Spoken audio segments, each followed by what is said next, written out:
Hi, I'm Alex and welcome to the channel. Very quickly, I'm a professional investor. It's my full-time job, and at the same time for the past decade I've been investing in my own personal account. The one thing I see is a lot of investors, especially recently, really becoming totally obsessed with PE multiples. Now don't get me wrong, they are important, but I do think they're frequently misinterpreted. And I think this video may change the way you think about PE multiples. Now one thing I should add, if the only thing you look at is PE multiples, then you're doing something wrong. But you're in the right place because this new channel is focused on helping people become better investors. And I've got loads of exciting videos planned. Any support is appreciated. So if you like the content, please hit like, please subscribe to the channel, and please check out my other videos. Now, before we properly get into the video, one other thing that really frustrates me is when I see investors comparing the PE multiples of two completely different businesses in different sectors with different business models, and from that concluding that one business may be overvalued and the other one is undervalued. Such comparisons are meaningless and won't help you as an investor, and hopefully this video will explain why. So what is the PE multiple? It's calculated as the price of a share divided by the earnings per share. And what that really tells you is how much the market is valuing the earnings of that company. Now, if this is not something you're familiar with, Investopedia is a great resource for such questions, and you should definitely read through that. But one thing you'll often hear with PE multiples is people arguing a higher multiple means a company is overvalued. Well, whilst that can sometimes be true, that's definitely not always the case. You have to spend more time understanding those earnings. Now, what do I mean by that?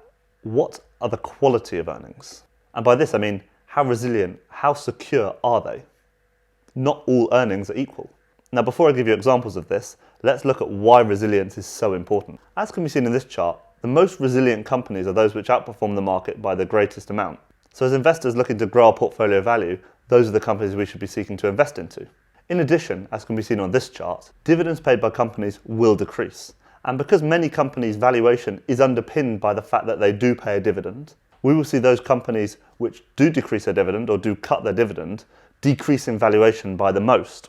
Again, as investors, we want to be targeting those companies with the most resilient cash flows, which don't decrease their dividends. Now, as an aside, I have seen a number of videos from different dividend investors on YouTube who claim that if you are following a dividend investing strategy, you shouldn't worry about the valuation of the shares. Now, if anyone can clearly explain this to me, please do in the comment section below, because I really do not understand that logic. And every argument that's been put forward to me so far, I fundamentally disagree with. So it'd be really interesting to understand why they say that. So going back to the point of quality of earnings, what we know is we want to look for businesses with the highest quality of earnings, i.e. those which are most resilient, most predictable. And how do we do that? Well, firstly, you have to understand the business and the business model and how the company generates its revenues. Again, not all revenues are equal.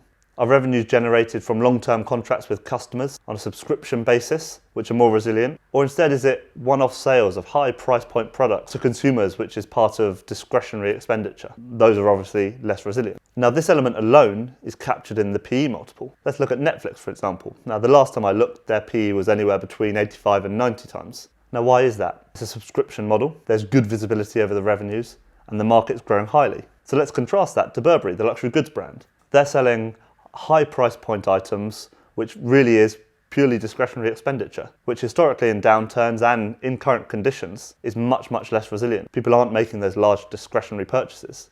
And as such, that's captured in the PE multiple. The PE is around 15 to 17 times. Now, I know there I've just committed the cardinal sin that I outlined earlier with regards to comparing companies in different sectors with different business models and comparing their PEs. But the point here stands true that the higher quality of earnings, the greater resilience, comes at a higher valuation. But there's a further layer to it than that. It's not just revenues. It ultimately goes down to earnings and cash flows. And how should we be thinking about that? We need to think about the cost base. Is it fixed? Is it variable? Is it fixed, i.e. not impacted by the volume of products or services which we sell? Examples of those being rent and salaries. Or is it variable in the sense that as we increase our production, the costs increase as well? For example, material costs. Now, this is so important to understand because that also has an impact on the resilience of the business. If a cost base is variable, a decrease in revenue has a lesser impact on the overall earnings than if the business has a fixed cost base and has the same decrease in revenues. And as such, we should be really factoring this into our analysis when we're looking to find the most resilient companies to invest into. But again, that's not exclusive. There are other things we should be considering. The market, how is it growing? The competitive landscape, how are the competitors behaving? And especially in the current climate, there's other questions that should be raised as well. Does the business have a very global supply chain that could be disrupted by geopolitical factors outside the company's control? Does it have a massive reliance on labour, or is it more tech-enabled? If the business does have a large reliance on labour, how how has the coronavirus crisis impacted them? Have they been able to effectively transition their workforce to working from home, or has that not been possible? Now, ultimately, these are all things you should really be considering to understand what the resilience of the business is. So now, do you see, rather than P being a sign of whether a business is undervalued or overvalued, in fact, it's an indicator of how the earnings of the company are valued by the market. As we can see, typically businesses with greater resilience have a higher PE multiple, and that stands true when you compare two businesses in the same sector, one with a higher quality of earnings. You will see that business have a higher PE than the peer. And given we've already seen that more resilient businesses outperform less resilient businesses over time, it's then clear to see that actually a higher PE is not an indicator in most circumstances that the business is overvalued. So thank you so much for watching. I hope you found it interesting, and I'll see you in another video.